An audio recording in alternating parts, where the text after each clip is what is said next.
Hello sir, നമസ്കാരം. നമസ്കാരം. പേരെങ്ങനെയാണ്? എൻ്റെ പേര് വിഷ്ണു നാരായണൻ.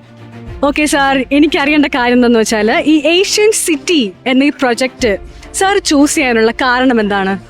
ആക്ച്വലി ഞാനും വൈഫും SBI എംപ്ലോയീസ് ആണ്. ഞാൻ ഇവിടെ ഓൾറെഡി എടച്ചിറ ഒരു ഫ്ലാറ്റ് എടുത്തിട്ടുണ്ട്. ത്രീ ഇയേഴ്സ് മുമ്പ് റെൻറ്റഡ് ഔട്ട് ആയിരുന്നു. ഇപ്പോഴാണ് താമസമായത്. അപ്പോൾ ഇപ്പോൾ ആ ഏരിയയിൽ താമസിച്ച് തുടങ്ങിയപ്പോഴാണ് മനസ്സിലായത് അവിടുത്തെ കുറച്ച് ഇഷ്യൂസ്. അതായത് ഏറ്റവും താഴ്ന്ന പ്രദേശമാണ്, പിന്നെ ട്രാഫിക് ബ്ലോക്ക് കാര്യങ്ങളൊക്കെ ഉണ്ട്. അപ്പം ഞാൻ ഇവിടെ ഒരു അടുത്ത ഇൻവെസ്റ്റ്മെൻറ്റോ അല്ലെങ്കിൽ അവിടെ നിന്ന് ഇങ്ങോട്ട് കുറച്ചും കൂടെ കാക്കനാട് സിറ്റിയിലേക്ക് മാറാൻ പ്ലാൻ ചെയ്തിരുന്നു ഞാനും വൈഫും. അപ്പോൾ ഞങ്ങൾ പ്രോപ്പർട്ടീസ് നോക്കിയപ്പോൾ അപ്പാർട്ട്മെൻറ്റ്സ് അങ്ങനെ സൂട്ടബിൾ ആയിട്ടുള്ള ഒന്നുമില്ല, ഒരു അത്രയും ആക്സസിബിലിറ്റി ഉള്ളത്. ഇപ്പോൾ ഏഷ്യൻ സിറ്റിയുടെ ഈ ഒരു ലൊക്കേഷൻ ഞങ്ങൾ ആദ്യ ഈ പ്രോജക്റ്റിനെ കുറിച്ച് അറിഞ്ഞപ്പോൾ, കാരണം ഞങ്ങൾ ഫാമിലിയായിട്ടും ഞാൻ പലപ്പോഴായിട്ടും വന്ന് കണ്ടിരുന്നു സൈറ്റ്. അപ്പോൾ എനിക്ക് ഈ ലൊക്കേഷൻ ഏറ്റവും ഇഷ്ടപ്പെട്ട കാര്യം എന്ന് പറഞ്ഞാൽ ഇതിൻ്റെ ആക്സസിബിലിറ്റിയാണ്. അതായത് Kakkanad civil station Kakkanad main ജംഗ്ഷനിൽ നിന്നാണെങ്കിൽ ഒരു ലെസ് ദാൻ 1 കിലോമീറ്ററേ ഉള്ളൂ.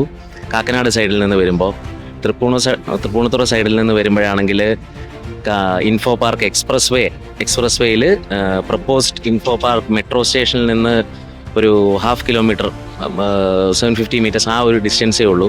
അപ്പോൾ ഈ രണ്ട് സൈഡിൽ നിന്നുള്ള ആക്സസിബിലിറ്റിയും പിന്നെ ഇവിടെ നിന്ന് നേരെ ഇൻഫോ പാർക്കിലേക്ക് പോകാനാണെങ്കിലും അതും ലെസ് ദാൻ 1 കിലോമീറ്റർ ആണ്. പിന്നെ ഈ പ്രോപ്പർട്ടിയുടെ ഒരു ഓൾട്ടിറ്റ്യൂഡ് എന്ന് പറഞ്ഞാൽ കാക്കനാട് സിറ്റിയിലെ ഏറ്റവും ഹയസ്റ്റ് എലിവേഷനിൽ നിൽക്കുന്ന ഒരു പ്രോപ്പർട്ടിയാണ്. ഇവിടെ നിന്ന് പിന്നെ ഇൻഫോ പാർക്കിലേക്ക് ഇറക്കമാണ്. താഴേക്ക് ഇൻഫോ പാർക്കും ആ ഭാഗങ്ങളൊക്കെ ഇരിക്കുന്നതെന്ന് പറഞ്ഞാൽ ഏറ്റവും ലോവസ്റ്റ് ഇതിലാണ്. അപ്പോൾ ഈ ഒരു ഓൾട്ടിറ്റ്യൂഡും ഇവിടെ നിന്നുള്ള വ്യൂവും പിന്നെ അടുത്ത് ഹൈ റൈസ് ബിൽഡിങ്സ് ഒന്നും വരാനുള്ള സാധ്യതയില്ല ഞങ്ങൾ ചുറ്റും നോക്കിയപ്പോൾ. അപ്പോൾ എന്തായാലും ആ ഒരു ഓപ്പൺ ഒരു എയർ ഫ്ലോ, പിന്നെ വ്യൂ, പിന്നെ ഈ പ്രോജക്റ്റ് എനിക്ക് അത്രയധികം ഇഷ്ടപ്പെടാൻ കാര്യം എന്ന് പറഞ്ഞാൽ ഇതിൻ്റെ ആ ഒരു ബിൽഡിംഗ് കൺസ്ട്രക്ഷൻ സ്റ്റൈൽ എന്ന് പറഞ്ഞാൽ എല്ലാ സൈഡും ഓപ്പൺ വിൻഡോസും നാച്ചുറൽ ലൈറ്റിംഗ് ഒത്തിരി കിട്ടുന്ന ഒരു രീതിയിലാണ് ഇതിൻ്റെ സ്റ്റൈൽ വരുന്നത്. അപ്പോൾ പകൽ സമയത്ത് നമുക്ക് ആക്ച്വലി ലൈറ്റിൻ്റെ ആവശ്യമേ ഇല്ല, കാരണം 3 സൈഡും ഫുള്ളി ഓപ്പൺഡ് ആയിട്ടുള്ള ഫുൾ സ്ലൈഡിങ് വിൻഡോയും, അതായത് ചുറ്റും ബാൽക്കണി പോലെ ഇത് ചെയ്തിട്ട് എല്ലാ സൈഡിലേക്കും ഇറങ്ങി നിൽക്കാൻ പറ്റുന്ന അത്രയും നല്ല. കാരണം എനിക്കും വൈഫിനും പൊതുവേ എന്ന് പറഞ്ഞാൽ നമ്മുടെ വീടാണെങ്കിലും അപ്പാർട്ട്മെൻ്റ് ആണെങ്കിലും നാച്ചുറൽ ലൈറ്റിംഗ് ഒരു ഇമ്പോർട്ടൻറ്റ് ഫാക്ടറാണ്. അപ്പോൾ അത് ഇവിടെ ഒത്തിരി അബണ്ടൻ്റ് ആയിട്ട് ഉണ്ട്. കാരണം പിന്നെ ഞങ്ങൾ 5th ഫ്ലോറാണ് ബുക്ക് ചെയ്തത്.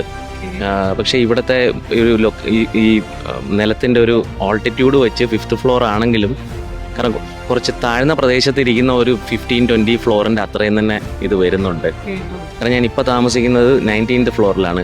പക്ഷേ അത് റോഡ് ലെവലിൽ നിന്ന് താഴേക്കൊരു 9 ഫ്ലോർസ് താഴേക്കാണ്. അവിടെ നിന്നാണ് ബിൽഡിംഗ് സ്റ്റാർട്ട് ചെയ്യുന്നത്, പിന്നെയാണ് മേളിലേക്കുള്ളത്. പിന്നെ അവിടെ ഇപ്പോഴത്തെ അപ്പാർട്ട്മെൻറ്റിലെ വ്യൂ എന്ന് പറഞ്ഞാൽ അതൊരു വലിയൊരു കോംപ്ലക്സാണ്, അപ്പാർട്ട്മെൻറ്റ് കോംപ്ലക്സാണ്. ഞങ്ങൾ താമസിച്ച് തുടങ്ങിയപ്പോഴാണ് ബാൽക്കണി എന്നുള്ള വ്യൂ എന്ന് പറഞ്ഞാൽ നേരെ ഓപ്പോസിറ്റുള്ള ബിൽഡിംഗ് മാത്രമേ ഉള്ളൂ. ഓപ്പൺ വ്യൂവോ സൺലൈറ്റോ കാറ്റോ എയർ ഫ്ലോ അങ്ങനെ ഒന്നുമില്ല.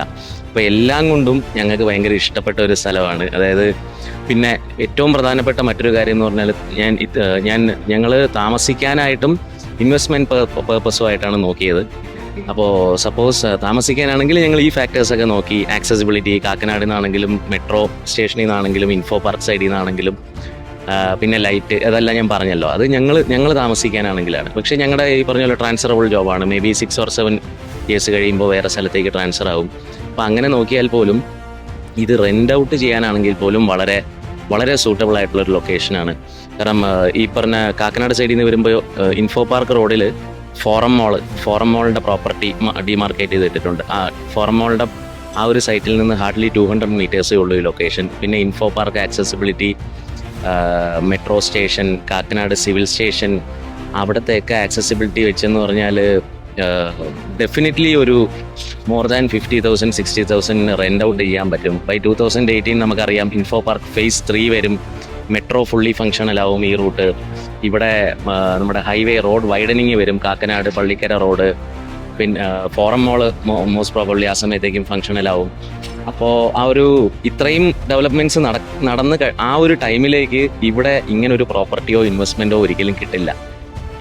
അതിൽ ഈ പ്രൈസിൽ, അതായത് ഈ ബുക്കിംഗ് പ്രൈസിൽ ഇത്രയും അന്ന് ഒരു down the line after 4 years നമുക്ക് സ്വപ്നം കണ്ടാൽ പോലും ഈ ഒരു പ്രൈസിൽ ഇത്രയും നല്ലൊരു പ്രോപ്പർട്ടി കിട്ടില്ല.